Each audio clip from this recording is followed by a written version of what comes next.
Government scheme के तहत हज दरख्वास्तों की वसूली की आखिरी तारीख में सिर्फ एक हफ्ता बाकी रह गया है। मीडिया रिपोर्ट्स के मुताबिक गवर्नमेंट हज स्कीम के तहत 10 दिन में सिर्फ 12,600 दरख्वास्तें वसूल हुई।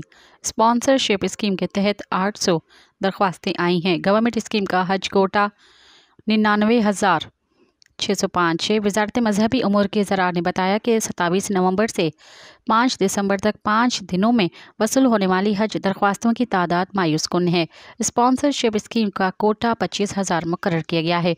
माजी में इब्तदाई अय्याम में हमेशा भारी तादाद में दरख्वास्तें जमा कराई जाती थी, लेकिन इस साल ये तादाद बहुत कम बल्कि मायूस कुन है।